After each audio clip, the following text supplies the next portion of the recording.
What's going on, guys? Welcome back to the channel. Now, recently, I think it was yesterday, that there was an investor meeting for Disney Plus, and there was rumors circulating. Of course, there's always going to be rumors circulating ever since The Force Awakens, and then especially The Last Jedi, that Kathleen Kennedy would be replaced by Jon Favreau. But at the investor meeting, this rumor was brought up to the CEO at this investor meeting, and this is what the guy had to say. By the way, I'll obviously share my opinion on the whole matter after we read this article by Comic Book, by the way. But I'm just reporting it right now, and then I'll give kind of my opinion throughout the whole thing, but hope you guys enjoy. Now I'm going to start just reading it off and then obviously give my opinion. So here we go. Disney CEO Bob Chapek voiced his support for Lucasfilm head Kathleen Kennedy during Walt Disney Company's 2021 annual meeting of shareholders today. Chapek was forced to speak up in support of Kennedy when one Texas shareholder dropped a surprisingly aggressive question of whether or not Chapek was planning to fire Kennedy, installing the Mandalorian showrunner Jon Favreau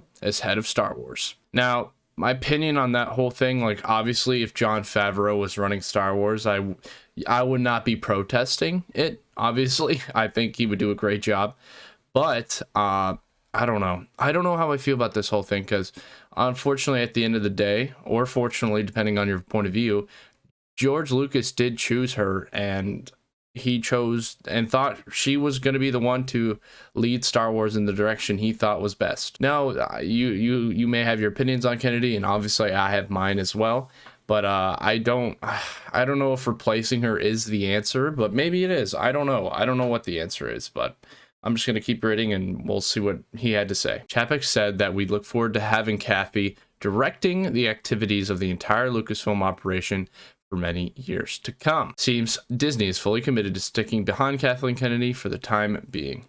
Yeah, honestly, first of all, I know he reaffirmed it, and honestly, with the decisions they've been making at Lucasfilm, I do not see why they would fire her at all. I mean, she's basically the figurehead of new Star Wars and or the direction they're heading. To which you may like or may dislike, that's entirely your opinion, and you're entitled to it. But I don't know. I honestly think that these rumors will always circulate and always be voiced by a part of the fandom, because people are very disappointed in just her decisions in general. I think people dislike. If you're confused about all this, there's a sustained and pretty ugly campaign within the Star Wars fandom to have Kathleen fired and replaced as head of Lucasfilm, which, first of all, bro, I don't know who read or wrote this article. Kofi Outlaw. It's a cool name, but ugly, really, it's not. People are just upset, dude. You can't get mad at people for being upset and at something they truly love. I don't know, that kind of rubbed me the wrong way, but whatever. It's this guy's article and I'm reading it. So the movement really kicked off into gear following the general well-received Star Wars Force Awakens, which Force Awakens it's not like it's a bad movie. I personally liked it, but it wasn't a fully fledged kind of new sequel movie like how The Last Jedi tried to be. It's kind of the same plot as, A New Hope.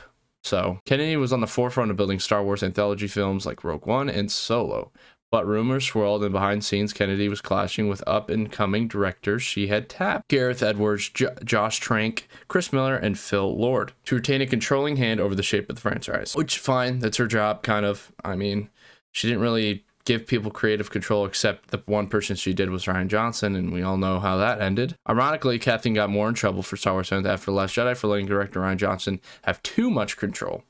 The Last Jedi was a pretty dark turn for all involved, with making in Kennedy, Johnson star Kelly Marie Tran receiving the brunt of online trolling and hate. Solo as Star Wars already underperformed in theaters, and that bringing the Star Wars anthology portion of the franchise to an indefinite halt. Which, personally, Solo I don't think was a terrible movie. I think it was just kind of average. It wasn't bad to me. But obviously The Last Jedi, I've rewatched it.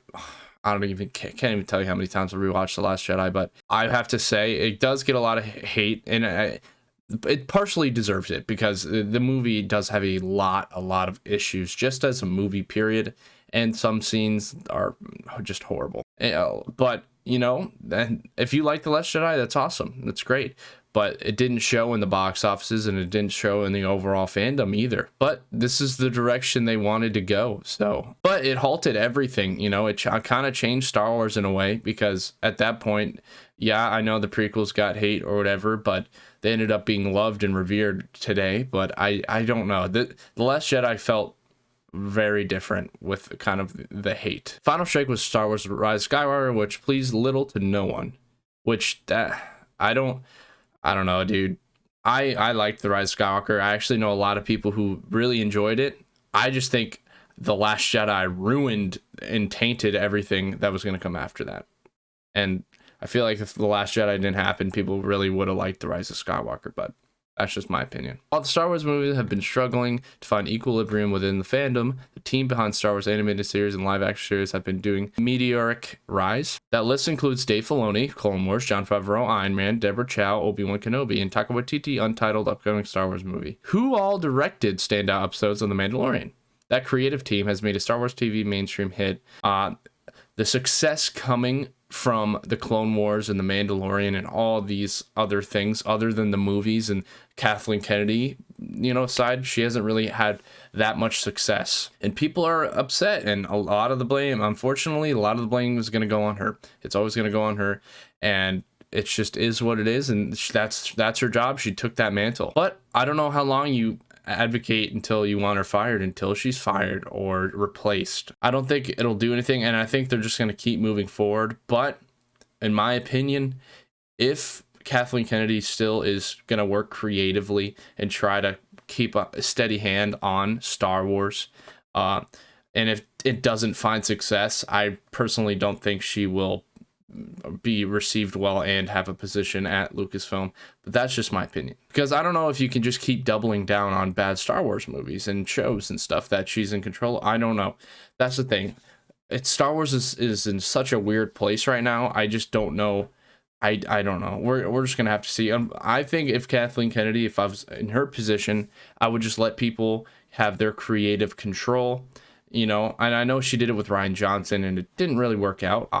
But she did it with Jon Favreau and Dave Filoni and stuff, and look at how great the shows came out there, the Clone Wars and The Mandalorian, Clone Wars Season 7. And I think that she should just keep doing that with shows and upcoming movies, but we'll see what happens. I'm very curious to see what you guys are thinking, but just let me know what you all are thinking in the comments below. Other than that, guys, may the Force be with you always.